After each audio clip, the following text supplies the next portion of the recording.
मेरे प्यारे सभी शिक्षार्थियों, आप सभी को राधे राधे। कैसे हैं आप लोग? आपके अपने चैनल RN के कोचिंग क्लासेज में आपका स्वागत है। मैं कृष्णा कुशवाहा आज आपके लिए लेके आया हूं क्लास 10th इंग्लिश पोएट्री का फर्स्ट चैप्टर है dust of snow. Dust of snow का मतलब पहले हम समझ लेंगे कि डस्ट ऑफ स्नो होता क्या है। डस्ट का मतलब होता है धूल या कण। ऑफ का मतलब की होता है। स्नो का मतलब होता है बर्फ। तो इसका अर्थ हम समझेंगे, डस्ट ऑफ स्नो का मतलब होता है बर्फ के कण। डस्ट का मतलब धूल या कण, ऑफ का मतलब की और स्नो का मतलब बर्फ, यानी बर्फ के कण हम समझेंगे। इस चैप्टर का नाम होगा बर्फ के कण। इसके लेखक हैं, यानी जो कवि हैं रॉबर्ट फ्रॉस्ट हैं। रॉबर्ट फ्रॉस्ट जो कि ऐसे कवि हैं जो गागर में सागर भरने का काम करते हैं। गागर में सागर भरने का मतलब अर्थ है अनेक शब्दों के एक शब्द।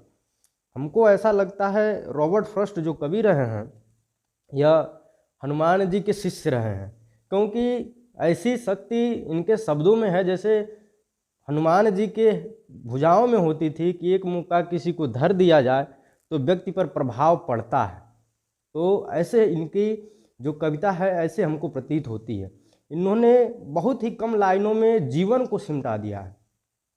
बहुत ही कम लाइनों में जीवन के अर्थ को इन्होंने बताया कि जीवन है क्या, जीवन किस तरह से जीना चाहिए, इस बात को इन्होंने बताया है। तो ये ऐसे कवि हैं कि जिससे मैं भी इनसे बहुत इम्प्रेस हूँ। ऐसे कवि हैं तो the way A crow shook down on me the dust of snow from a hemlock tree। इस प्रकार से हमारा पैसेज है, जो कि पहला लाइन है the way A crow. The way का मतलब होता है तरीका, वे का मतलब तरीका, ये क्रो का मतलब एक कौवा। तो इस लाइन में हम कहेंगे एक कौवा तरीका से।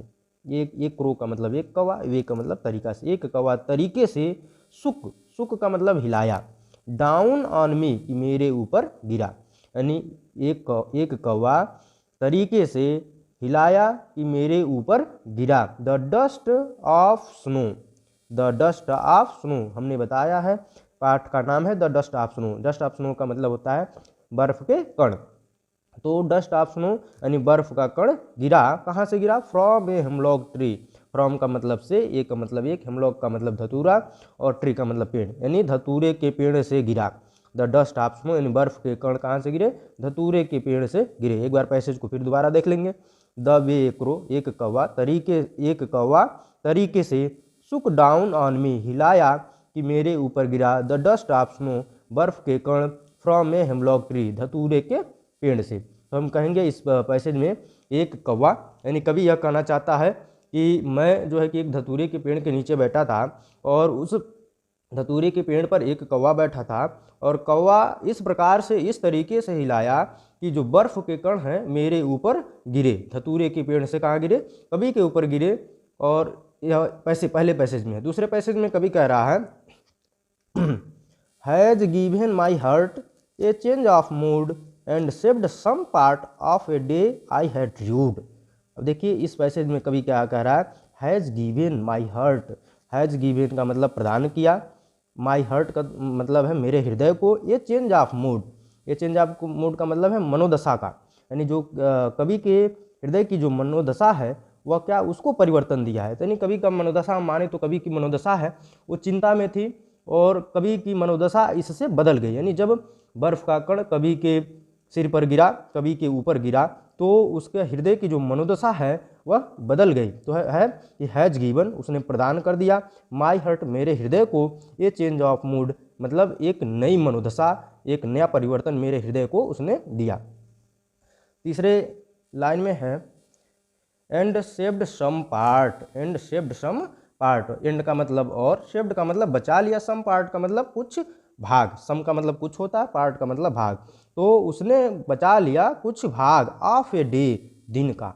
ऑफ का मतलब का, एक का मतलब एक, डे का मतलब दिन। उसने कुछ भाग बचा लिया ऑफ ए डे, एक दिन का। आई हैड र्यूड यानी जो मैंने बर्बाद किया था। र्यूड का मतलब होता है दुखी रहना या बर्बाद करना। तो मैंने जो बर्बाद किया था या मैं पूरे दिन में जितना दुखी रहा था तो उतने समय को उसने बचा लिया।